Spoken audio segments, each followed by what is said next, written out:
Chalukyas and the Pulakeshin प्रशस्ति। तो हम लोगों ने इससे पहले हर्षवर्धन की प्रशस्ति के बारे में पढ़ा था, जो कि बाणभट्ट ने लिखी थी, है ना, काफ़ी कुछ उसमें बताया गया था। तो पल्लव, चालुक्य और पुलकेशिन। तो पल्लव, चालुक्य काफ़ी ज़्यादा इंपॉर्टेंट रूलर डायनेस्टीज़ थी, रूलिंग डायनेस्टीज़ थी। साउथ इंडिया की डायनेस्टीज़ होती हैं, जैसे कि साम्राज्य होते हैं बहुत बड़े बड़े, बहुत एक राजा होता है जिसके कई सदियों से उसके ही परिवार में राज चला रहा होता है, तो वो डायनेस्टी बन जाती है, जिसकी दादा परदादा फिर बेटा, है ना, इस तरीके से वो डायनेस्टी बन जाती है। तो साउथ इंडिया की काफ़ी इंपॉर्टेंट डायनेस्टी थे Pallava, Chalukyas and the Pulakeshin. South India हमारे देश का जो नीचे वाला पार्ट है, साउथ इंडिया, इस पीरियड के टाइम पर ये जो हमारा चल रहा है ना, पूरी बुक में हम लोग देख रहे हैं 8th सेंचुरी के आगे वाला टाइम। किंगडम जो थी पल्लवास की spread from the region around their capital Kanchipuram. तो कांचीपुरम उनकी कैपिटल थी टू द कावेरी डेल्टा। तो कांचीपुरम जैसे कि ये है, तो इस जगह पर जैसे कांचीपुरम पड़ता है, कावेरी डेल्टा काफ़ी बड़ा एरिया आता है, तो इस वाले एरियाज़ में पल्लव्स का राज हुआ करता था। तो पल्लव्स का इलाका था पूरा कांचीपुरम और कावेरी डेल्टा। कावेरी डेल्टा का मतलब होता है जहाँ पर नदी जाकर के समुद्र से मिलती है ना, तो उससे पहले वो डेल्टा बनाती है। While that of Chalukyas was centered around the Raichur Doa between the rivers Krishna and Tungabhadra। तो इसमें जो चालुक्यास थे, हमने अभी पल्लवास के बारे में देखा, कांचीपुरम इनकी कैपिटल थी, कावेरी डेल्टा तक ये लोग फैले हुए थे। अब चालुक्यास जो है वो centre around the Raichur Doab between rivers Krishna and Tungabhadra. तो कृष्णा रिवर और तुंगभद्रा, तो तुंगभद्रा ऐसे बहती है, कृष्णा ऐसे बहती है, इसके जो बीच वाला एरिया है इसको हम लोग रायचूर दोआब कहते हैं। ये इंपॉर्टेंट है कि रायचूर दोआब कौन सा एरिया है, कृष्णा और तुंगभद्रा के बीच वाला, और वहाँ पर चालुक्यास का कंट्रोल था। आईहोल जो थी ना, वो चालुक्यास की कैपिटल थी। तो it developed as a religious centre with a number of temples. तो आईहोल में चालुक्यास की जो कैपिटल थी आईहोल, वहाँ पर काफ़ी ज़्यादा हमें मंदिर देखने के लिए मिलते हैं। रिलीजियस सेंटर की तरह वो डेवलप हुआ था, मतलब काफ़ी सारे धार्मिक सभाएं या धर्म से रिलेटेड काफ़ी काम वहाँ पर हुआ करते थे। Pallavas and Chalukyas frequently raided one another's land. तो पल्लव और चालुक्या में काफ़ी जंगे वंगे होती रहती थी, specially attacking the capital cities which were prosperous towns. तो क्या होता था ना, जब एक राजा दूसरे राजा के क्षेत्र में जब अटैक करता था, तो वो उनकी कैपिटल्स पे, उनकी राजधानियों पर क्या करता था, क्योंकि राजधानी सबसे ज़्यादा अमीर होती थी और खूब लूट करके लेके जाया करते थे। बेस्ट नोन चालुक्य रूलर जो कि पुलकेशिन II, कल हमने देखा था इनके बारे में, तो ये चालुक्यास थे। तो पल्लवास कौन थे और चालुक्यास कौन थे, अभी अभी हमने पढ़ा। पल्लवास का एरिया कहाँ है, कांचीपुरम इनकी कैपिटल है, कावेरी डेल्टा के इलाके में रहते हैं।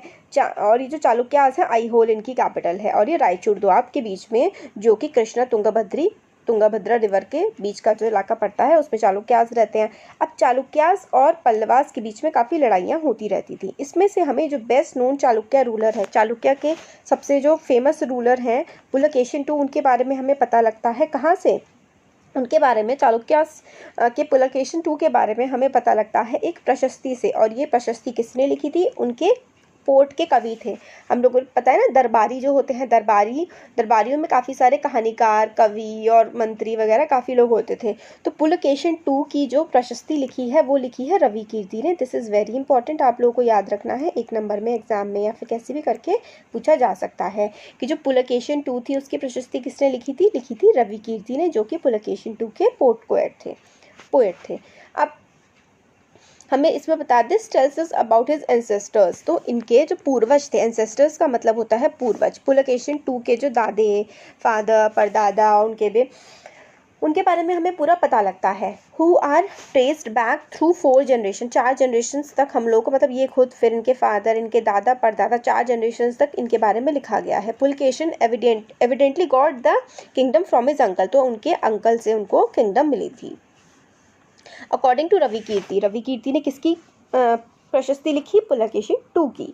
तो रवि कीर्ति के according he led expeditions along both the west and east coast. तो इस तरीके से हमारा ये साउथ इंडिया बनता है। इधर वाला जो है ना, ये ईस्टर्न साइड है और इधर वाली वेस्टर्न साइड है। तो पुलकेशिन जो कि इस इलाके में, बीच वाले इलाके में थे ना चालुक्यास, तो इन्होंने इधर की तरफ भी अटैक करा और इधर की तरफ भी अटैक करे। Besides he checked the advance of Harsha, तो हर्षवर्धन जो साउथ की तरफ आने की कोशिश कर रहा था उसको भी इन्होंने रोका। There is an interesting play of words in the poem. Harsha means happiness, हर्ष का मतलब होता है हैप्पीनेस। पोएट कहते हैं कि जब हर्ष को हरा दिया गया पुलकेशिन के द्वारा तो हर्ष अब हर्ष नहीं रह पाए, मतलब हर्ष जो थे वो खुश अब नहीं रह पाए। पुलकेशिन टू जो थे पल्लव किंग, उन्होंने बहुत बुरी तरह से हर्ष को हराया था। Who took shelter behind the walls of Kanchipuram. Pulakeshin also attack the Pallava king. Pulakeshin जो है इन्होंने पल्लव किंग को भी अटैक किया था और अपने वो कांचीपुरम में जाकर के छुप गए थे। तो मतलब वही है ना, जिसकी प्रशस्ति होती है ना उसकी तारीफ़ें करी जाती हैं, यही हमें इसमें बताया गया है। तो पुलकेशिन जो है कौन से रूलर थे? चालुक्य। थोड़ी देर पहले शायद मैंने पल्लव बोल दिया था ना, ये देखिए यहाँ पे चालुक्यास थे और इधर की तरफ पल्लवास आते थे। तो हम फिलहाल जो पुलकेशिन हैं वो चालुक्यास हैं। अब देखिए पी से पुलकेशिन और पी से पल्लव, तो ये दोनों पी साथ में नहीं है। इस तरीके से आप याद रख लो कि सीपी है ना दिल्ली में, सीपी साथ में है। चालुक्यास कौन है? पुलकेशिन किसको बिलोंग करता है? चालुक्य को। तो इन्होंने जो पुलकेशिन थे इन्होंने पल्लव किंग पर भी अटैक करा था और पल्लव किंग को कांचीपुरम में जाकर के छुपना पड़ा था, ऐसा इनकी प्रशस्ति में लिखा गया है। But Chalukya victory was a short lived. Chalukyas की जो विक्ट्री थी ना वो काफ़ी ज़्यादा समय तक चल नहीं पाई। अल्टीमेटली पल्लव और Chalukyas gave way to new rulers belonging to the Rashtrakutas the Chola dynasty, जिनके बारे में हम लोग 7th में पढ़ेंगे। तो बहुत ज़्यादा लंबे समय तक ये चालुक्यास और पल्लव्स का चल नहीं पाया और जो राष्ट्रकूट और चोल डायनेस्टी थी उनके हाथों ये लोग क्या हो गए? हार गए, उनके हाथों ये हार गए। How were these kingdoms administer. अब ये जो किंगडम्स थी वो किस तरीके से चलाई जाती थी, तो इसके बारे में कि क्या क्या इनके राज्य में होता था। As in the case of earlier kings land revenue remained important for these rulers. तो जो ज़मीन से कर इकट्ठा होता था, लैंड रेवेन्यू टैक्स जो लिया जाता था फसलों पर, ज़मीन पर, वो काफ़ी ज़्यादा इंपॉर्टेंट था क्योंकि ये सबसे ज़्यादा इंपॉर्टेंट चीज़ उस समय खेती हुआ करती थी। And the village remained the basic unit of administration. और बेसिक यूनिट ऑफ एडमिनिस्ट्रेशन क्या थी? जिसको चलाना था, जिस पर राजकाज, वो तो गाँव ही होते थे। There were some new developments as well, कुछ नई नई डेवलपमेंट्स भी हुई। Kings adopted a number of steps to win the support of men who were powerful either economically, socially or because of their political and military strength। तो जो राजा थे अब बहुत ज़्यादा सपोर्ट लेने लगे बहुत सारे लोगों का, जो इकोनॉमिकली पैसे के मामले में पावरफुल है, या फिर लोग उनको सोसाइटी में पावरफुल हैं, या फिर पॉलिटिकली, या फिर किन्हीं को मिलिट्रली, आर्मी वगैरह है, उनके पास अच्छे लोग हैं, तो किंग उन लोगों का सपोर्ट अब काफ़ी ज़्यादा मांगने लगे थे। सम इम्पॉर्टेंट कुछ एग्जाम्पल हमें दिए गए हैं। Some important administrative post were now hereditary. कुछ इंपॉर्टेंट जो पोस्ट थी जैसे कि मंत्री की पोस्ट, कि भैया मंत्री है इसका बेटा भी मंत्री बन जाएगा, तो हेरिडिटरी बना दी गई। मतलब जैसे राजा का बेटा राजा, ऐसे मंत्री का बेटा मंत्री बनने लगा, इस तरीके से किया जाने लगा खुश करने के लिए मंत्रियों को। This means that son succeeded their fathers to their post. Example के लिए जो हर्ष सेन थे वॉज अ महादंड नायका और chief judicial officer like his father. जो हरि सेना थे, जैसे कि उनके फादर चीफ जुडिशियल ऑफिसर थे ना, इसी तरीके से हरि सेना भी चीफ जुडिशियल ऑफिसर बन गए। तो अब हमें ये भी पता लगता है कि महादंड नायक को का मतलब क्या होता है? चीफ जुडिशियल ऑफिसर, जो जज होते हैं ना वो। तो अब इसमें बताया गया है sometimes one person held many offices. कई बार क्या होता था कि एक ही इंसान के बहुत सारे ऑफिसेस होते थे, जैसे कि बहुत सारा मिनिस्टर होता था। एग्जाम्पल के लिए besides being a mahadandanayaka Harisena was a kumaramatya meaning an important minister. तो वो जज भी था और काफ़ी इंपॉर्टेंट मिनिस्टर भी था। एन अ संधि विग्रही, तो उसके बाद minister of war and peace, तो जो लड़ाइयाँ होती थी या फिर संधियाँ करी जाती थी शांति की, तो उसका भी मिनिस्टर हरिसेन ही था। तो मतलब हरिसेन बहुत ही ज़्यादा इंपॉर्टेंट पर्सन उस समय पर था अपने किंगडम का। अब आगे आता है besides important man probably had a say in local administration. These included the nagara shreshthi और द चीफ बैंकर और मर्चेंट ऑफ द सिटी। तो इम्पॉर्टेंट मैन जो होते थे उनका जो लोकल कामकाज होते थे, जैसे कि किस तरीके से गांव में चीज़ें चलनी है, उसमें जो इम्पोर्टेंट लोग होते थे ना उनका भी बहुत ज़्यादा मानी जाती थी। जैसे कि जो चीफ बैंकर होते थे उनकी भी काफ़ी ज़्यादा चला करती थी शहर में। तो चीफ बैंकर को क्या कहा जाता था? नगर श्रेष्ठी। तो नगर श्रेष्ठी जो उनके चीफ बैंकर होते थे उनको कहा जाता था। द सरथवाह और द लीडर ऑफ मर्चेंट कारावान्स। तो लीडर जो होता था मर्चेंट कारावान्स का, उसकी भी काफ़ी ज़्यादा चलती थी। और फिर ये प्रथम कुलिका और the chief craftsman and the head of the kayasthas और स्क्राइब्स। तो मतलब जो भी डिपार्टमेंट होता था, जैसे कि लिखने वालों का जो डिपार्टमेंट है उसका जो हेड है उसकी भी बहुत ज़्यादा चलेगी, सारे के सारे जो काम होते थे ना उनके हेड्स की काफ़ी ज़्यादा चला करती थी।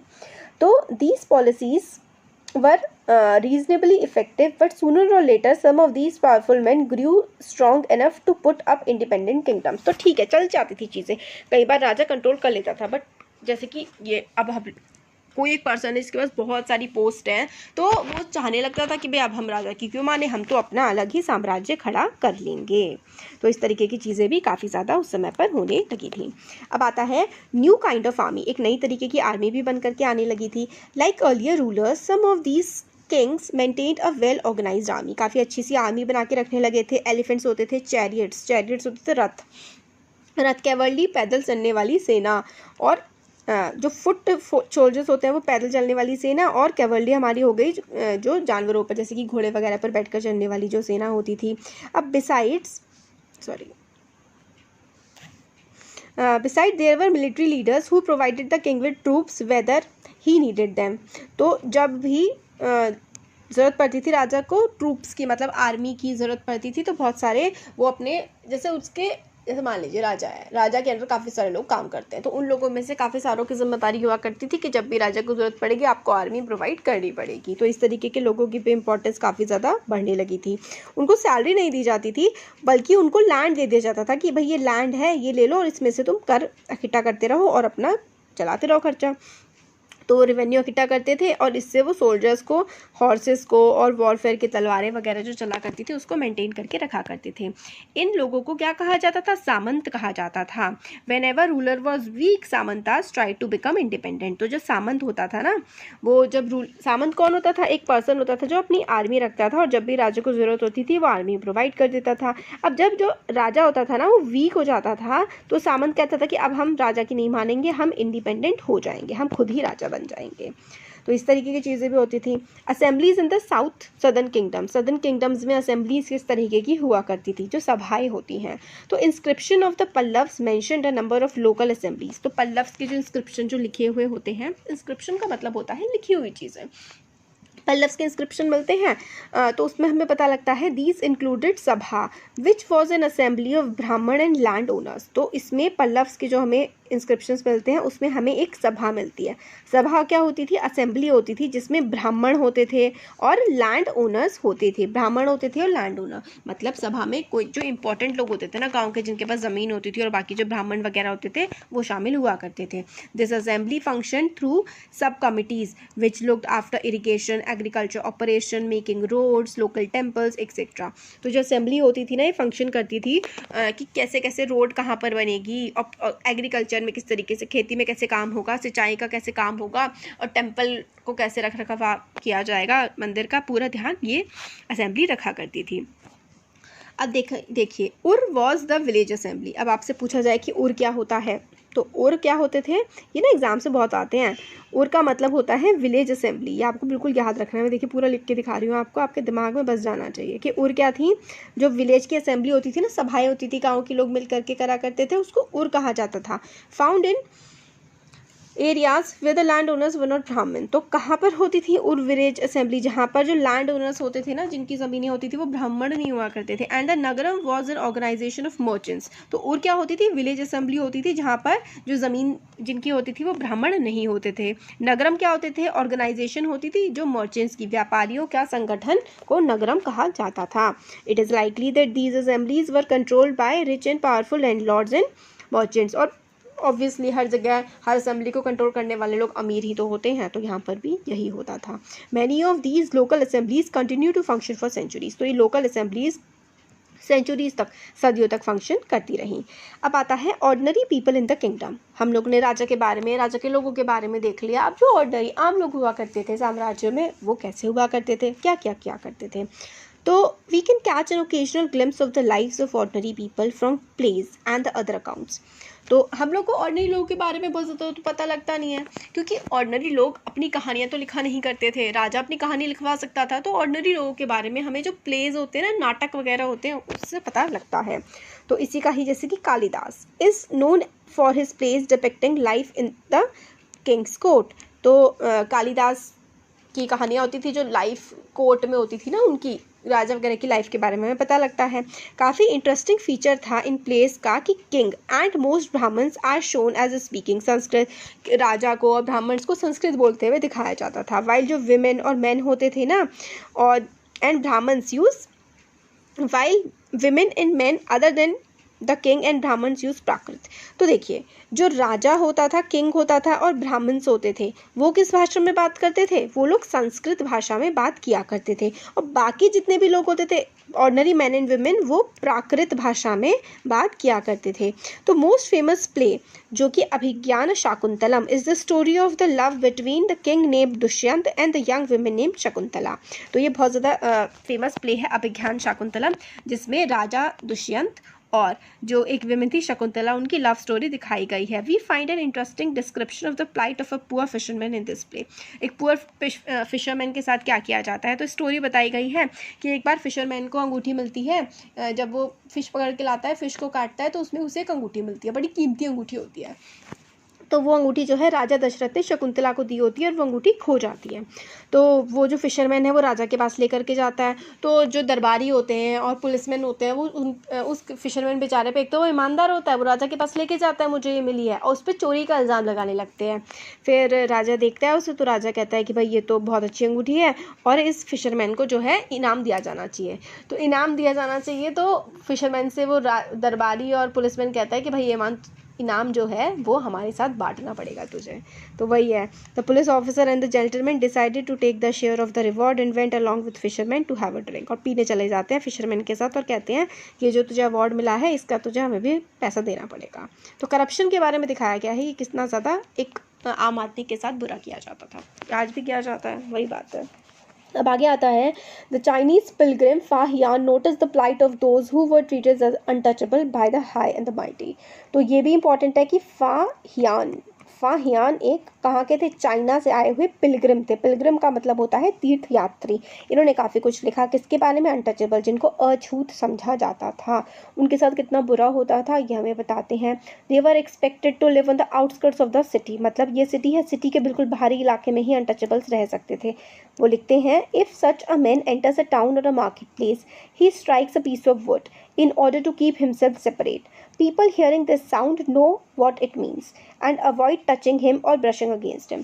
तो जो ऐसा पर्सन था, अनटचेबल था, जो शहर के बाहर रहता था, अगर उसे शहर के अंदर आना होता था ना, तो वो एक ढोल सा बजाते हुए आता था, ताकि लोगों को, जो उच्च जाति के लोग हैं, उन्हें पता लग जाए कि एक अछूत इंसान आ रहा है, वो उससे दूर हो जाए और उससे टच ना करे। इस तरीके की मेंटालिटी हुआ करती थी लोगों की पहले। और ये कौन लिखता है, ये हमें किसने बताया है? ये हमें फाहियान की राइटिंग से पता लगा है कि ऐसा होता था हमारे देश में। And Banabhatta provide us with a vivid picture of Kings army on the move. और बाणभट्ट हमें बताते हैं कि किस तरीके से जब किंग की आर्मी मूव किया करती थी तो कैसा हुआ करता था किंग की आर्मी। तो ये बताते हैं, जब किंग किसी जगह से ट्रैवल करता था तो उनके लिए गिफ्ट्स वगैरह लाए जाते थे। इंपॉर्टेंट नहीं है ना ज़्यादा, इसलिए मैं आपको डायरेक्ट हिंदी में मतलब बता रही हूँ, इंग्लिश में नहीं पढ़ रही हूँ, क्योंकि एग्जाम में नहीं पूछी जाती है सब चीज़ें। किंग की आर्मी जब जाती थी तो बहुत सारे वेपन होते थे उनके, और बहुत सारा फर्नीचर वगैरह, ये सब जो है लोग उनको लेकर के आया करते थे। मतलब किंग की आर्मी जाती थी तो किंग की आर्मी में हाथी होते थे, बड़ा सारा सामान होता था, बड़ी सेना राजा के साथ निकलती थी। जिस इलाके से निकलती थी वहाँ पर लोग राजा के लिए बहुत सारे गिफ्ट्स लेकर के आते थे। और ह्यूज आर्मी में म्यूजिशियन भी होते थे जो ड्रम बजाते हुए चलते थे और अलग अलग म्यूज़िक वगैरह करते हुए चलते थे। विलेजर्स जो हैं वो उनको काफ़ी सारी चीज़ें देते थे, जैसे कि दही, गुड़, फ्लावर्स, फॉडर फॉर एनिमल्स। और फिर वो बताता है, बाणभट्ट कहता है कि जब आर्मी जहाँ से निकलती थी वहाँ पर एक तरह से डिस्ट्रक्शन, ट्रेल ऑफ डिस्ट्रक्शन, पूरी तरीके से बर्बादी छोड़ जाती थी। एलिफेंट्स जो है वो गांव की जो झोपड़ियाँ थे उनको तोड़ दिया करते थे। Oxen yoke to the caravans of merchants ran away scared, मतलब जानवर इधर उधर भागने लगते थे, और जहाँ से भी आर्मी निकलती थी वहाँ धूल का बादल छा जाया करता था। ये बताया गया है कि बड़ी ज़्यादा परेशानी होती थी लोगों को जब आर्मी किंग की निकला करती थी। तो और फिर हमें अब हमारा चैप्टर कंप्लीट हो गया है। एल्सवेयर में हमें बताया जाता है सऊदी अरेबिया के बारे में। सऊदी अरेबिया आपके बुक के लास्ट में वर्ल्ड मैप बनाया हुआ है, वहाँ पे आप लोग, जैसे कि ये इंडिया है ना, कह रहे ऐसे बना रही हूँ, मतलब आपको सिर्फ बता रही हूँ कि इंडिया से किस तरफ, इंडिया से आप लोग यहाँ पे क्या आता है, अरेबियन सी आता है। अरेबियन सी के इधर वाले पार्ट में आपको अरेबिया मिल जाएगा, सऊदी अरेबिया वगैरह, वो अरेबियन पेनिनसुला कहते हैं उसको। तो सऊदी अरेबिया में जो कि डेजर्ट का इलाका था, वहाँ पर बहुत ज़्यादा लोग रहते नहीं थे, बट फिर भी काफ़ी मतलब आवाजाही होती थी वहाँ पे, सामान मर्चेंट्स काफ़ी ज़्यादा घूमा करते थे। और वहाँ पे लोग कैमल्स वगैरह पाला करते थे सर्वाइव करने के लिए डेजर्ट में। वहाँ पे 1400 ईयर्स अगो, आज से 1400 साल पहले, 1400 साल पहले प्रॉफिट मोहम्मद जो है उन्होंने इस्लाम, एक नया धर्म इस्लाम, जो आज मुसलमान हैं, जो इस्लाम है, ये धर्म आज से सिर्फ़ और सिर्फ 1400 साल पहले ही शुरू हुआ था। अगर आप बाकी धर्मों की बात करें, अगर हिंदू धर्म की बात करें तो हिंदू एक सनातन धर्म है, हमें पता ही नहीं वो कब शुरू हुआ है, वो हज़ारों, दुनिया का सबसे पुराना धर्म माना जाता है। ऐसे जो जैन हैं, बुद्ध हैं, वो भी कई कई हज़ार, 4000, 5000 साल पुराने धर्म हैं, बट जो इस्लाम है वो दुनिया का वन ऑफ द सबसे ज़्यादा नया धर्म माना जाता है। क्रिश्चियनिटी, इस्लाम, ये सारे के सारे लोग कहते थे कि ईश्वर की बात मानो, ईश्वर के सामने सब बराबर हैं, चाहे वो इंसान आदमी हो, औरत हो, कोई जाति धर्म ये नहीं मानते हैं। और फिर इनके कि भाई हमें चैरिटी करनी चाहिए, सबको इक्वल मानना चाहिए, अल्लाह को हमेशा याद करते रहना चाहिए, इस तरीके की बातें, हमें अपनी प्योरिटी मेंटेन करनी चाहिए, दान करना चाहिए, और अल्लाह के बातों में, मतलब जैसे अल्लाह की पूजा पाठ में लगे रहना चाहिए, इस तरीके की बातें कही गई थी। और 100 ईयर्स जो है, लगभग 400-500 साल पहले इस्लाम बहुत सारी जगह फैल गया, अफ्रीका में, स्पेन, ईरान, इंडिया में भी आ गया था। लगभग इंडिया में तो इस्लाम आप समझ लीजिए कि सिर्फ 500 साल पहले ही आया है। और अरब सेलर्स, जो अरब नाविक वगैरह होते थे, वो अपनी फैमिलीज़, मतलब वो करते रहते थे ना